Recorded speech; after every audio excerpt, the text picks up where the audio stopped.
Suara ketukan misterius. Rudy baru saja pulang kerja dan langsung merebahkan diri di sofa. Waktu menunjukkan pukul 11 malam. Saat hendak memejamkan mata, terdengar suara tok, tok, tok dari pintu depan. Ia mengernyit, merasa aneh karena tak ada tamu yang datang selarut ini. Rumah sederhana di malam hari dengan suasana sunyi dan cahaya bulan menerangi pintu depan yang tampak tertutup. Tidak ada siapa-siapa. Dengan langkah hati-hati, Rudy berjalan ke arah pintu dan mengintip dari celah jendela. Tak ada siapapun di luar. Hanya pekarangan rumah yang sepi, diterangi lampu jalan yang redup. Ia membuka pintu perlahan, dan angin dingin langsung menerpa wajahnya. Pintu rumah terbuka sedikit, memperlihatkan pekarangan kosong dengan lampu jalan yang remang-remang.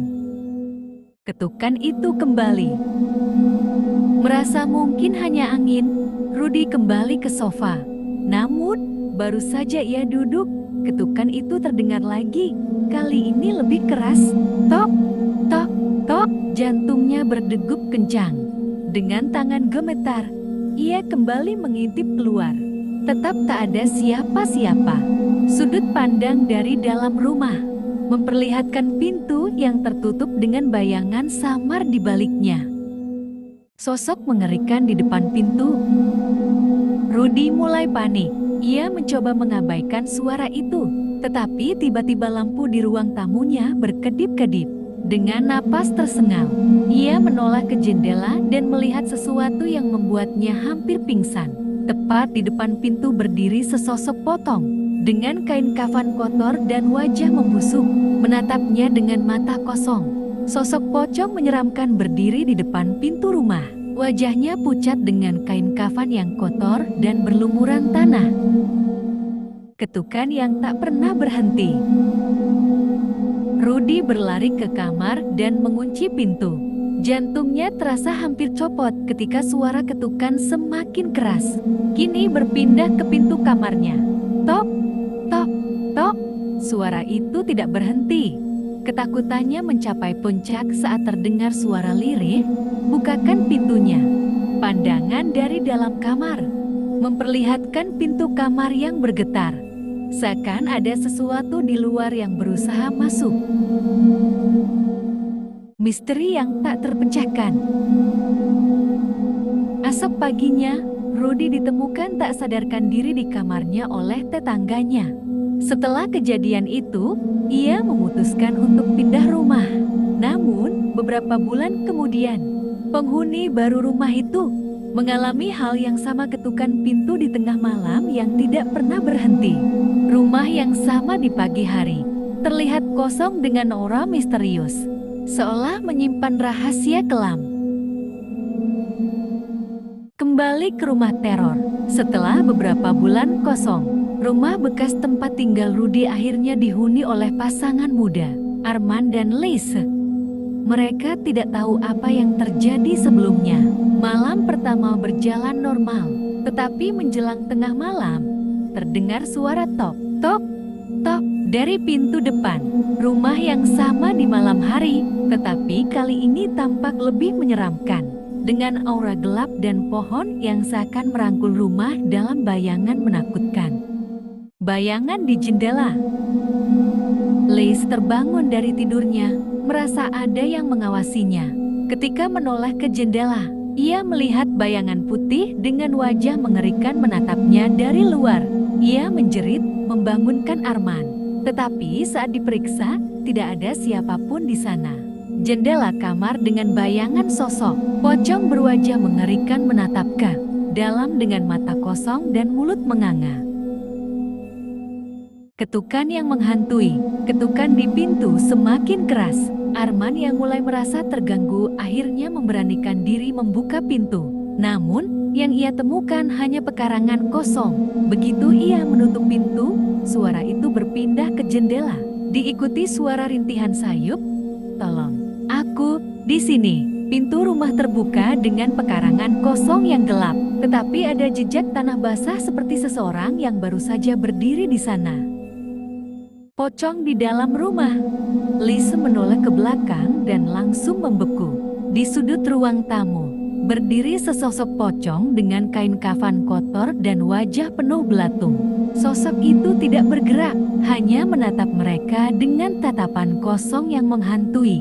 Ruang tamu dengan cahaya temaram menampilkan pocong mengerikan berdiri di sudut ruangan dengan tubuh membusuk dan bau kematian yang terasa dari gambar. Lari yang sia-sia. Arman menarik tangan Liz dan berlari ke kamar, mengunci pintu. Namun, suara ketukan kini terdengar di balik pintu kamar. Tok, tok, tok. Lalu suara lain mulai muncul dari dalam kamar mandi. Suara desisan dan kain kafan yang terseret di lantai. Pintu kamar bergetar kuat dengan bekas cakaran hitam. Sementara pintu kamar mandi sedikit terbuka dengan bayangan pocong muncul di celahnya. Kutukan yang belum berakhir. Pagi harinya, tetangga menemukan rumah itu dalam keadaan kosong. Arman dan Liz menghilang tanpa jejak. Beberapa hari kemudian, tetangga mulai mendengar ketukan misterius di rumah mereka sendiri. Sepertinya, kutukan pocong itu kini mencari korban baru. Rumah yang tampak kosong dan terbengkalai, tetapi di jendela lantai atas, terlihat bayangan samar sesosok pocong yang mengintai keluar dengan tatapan kosong. Rumah terlarang. Setelah Arman dan Liz menghilang, rumah itu kembali kosong. Namun, orang-orang di sekitar mulai diganggu. Suara ketukan misterius kini berpindah ke rumah-rumah tetangga, terutama pada tengah malam. Beberapa warga mulai percaya bahwa sesuatu yang jahat bersemayam di dalamnya. Rumah tua yang terlihat lebih angker, dengan aura gelap yang semakin kuat. Kabut tipis menyelimuti sekitarnya, dan bayangan samar terlihat di jendela lantai atas. Malam yang mencekam. Rina, seorang jurnalis, penasaran dengan rumah itu. Ia memutuskan untuk bermalam di dalamnya guna mencari tahu kebenarannya. Pada pukul 2 pagi, suara ketukan keras membangunkannya. Saat ia mengintip dari celah pintu, ia melihat sesuatu yang membuat darahnya membeku. Sepasang mata kosong menatap langsung ke arahnya. Pandangan dari dalam rumah memperlihatkan celah pintu dengan sepasang mata menyeramkan mengintip dari luar. Pocong tanpa wajah. Rina memberanikan diri membuka pintu, tetapi yang ia temukan bukanlah manusia. Di depannya berdiri pocong tanpa wajah. Hanya kain kafan hitam yang berkibar ditiup angin malam. Pocong itu tiba-tiba bergerak maju dengan cepat, mengeluarkan suara geraman mengerikan. Sosok pocong tanpa wajah berdiri di depan pintu dengan kain kafan hitam berkibar, menciptakan pemandangan mengerikan.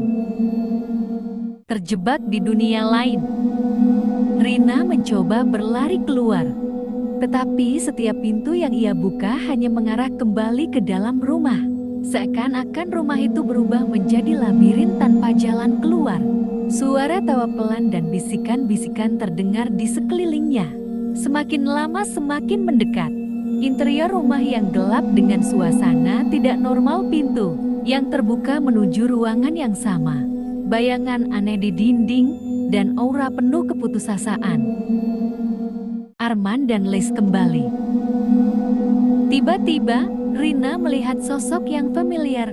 Arman dan Liz berdiri di ujung lorong. Tetapi wajah mereka pucat dengan mata hitam pekat. Mereka memanggilnya. Tetapi suara mereka terdengar seperti berasal dari dalam sumur yang dalam. Koridor panjang yang gelap dengan dua sosok menyeramkan berdiri di ujungnya. Wajah mereka pucat dengan mata hitam pekat, menciptakan suasana teror. Kutukan yang abadi. Keesokan paginya, warga menemukan pintu rumah itu terbuka, tetapi Rina menghilang entah kemana. Sejak malam itu, ketukan misterius semakin sering terjadi di sekitar rumah tersebut. Kutukan pocong itu tidak lagi terbatas pada satu rumah, ia kini mencari korban baru setiap malam. Rumah yang terlihat lebih menyeramkan dari sebelumnya, dengan jendela yang retak dan bayangan pocong mengintai di baliknya. seolah mencari korban berikutnya. Kembali ke rumah teror. Setelah hilangnya Rina, seorang paranormal bernama Danu memberanikan diri untuk mengakhiri kutukan rumah itu. Ia datang pada tengah malam dengan peralatan ritualnya. Namun, begitu ia melangkah masuk, rumah itu terasa lebih gelap dari seharusnya, seolah-olah menyerap cahaya. Rumah angker yang kini tampak lebih menyeramkan dari sebelumnya, dengan aura gelap pekat menyelimuti sekitarnya, seakan siap menelan siapapun yang mendekat. Ketukan yang menghantui. Saat Danu mulai membaca doa, suara ketukan keras terdengar dari setiap sudut rumah. Tok, tok, tok. Suara itu semakin mendekat, hingga akhirnya terdengar tepat di belakangnya. Ketika ia berbalik, sesosok pocong dengan wajah membusuk berdiri hanya beberapa inci darinya. Interior rumah yang gelap, dengan sosok pocong menyeramkan berdiri tepat di belakang seseorang. Wajahnya membusuk dengan mata kosong yang menatap langsung ke arah kamera.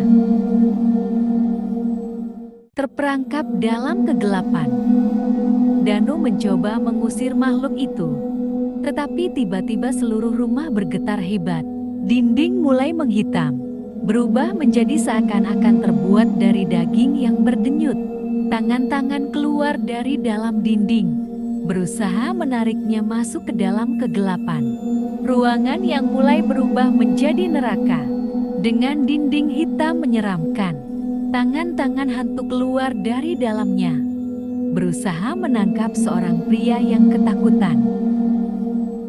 Ritual terakhir. Dengan sisa keberanian yang ia miliki, Danu menyalakan dupa dan membaca mantra pemutus kutukan. Pocong itu mulai berteriak, suaranya seperti jeritan dari alam kubur. Rumah itu bergetar semakin kuat, seakan-akan hendak runtuh. Sosok pocong yang mengeluarkan jeritan mengerikan. Tubuhnya mulai menghilang dalam kobaran cahaya mistis. Sementara suasana rumah dipenuhi kabut hitam pekat. Akhir dari teror. Tepat sebelum fajar, rumah itu kembali sunyi. Pocong itu lenyap dan suasana rumah berubah seperti rumah kosong biasa. Namun, ketika Danu keluar, ia melihat sesuatu di tanah. Jejak kaki berlumpur yang mengarah ke rumah-rumah lain di desa. Rumah yang tampak biasa di pagi hari, tetapi di tanah terlihat jejak kaki berlumpur yang berujung ke perkampungan, memberi isyarat bahwa teror belum sepenuhnya berakhir.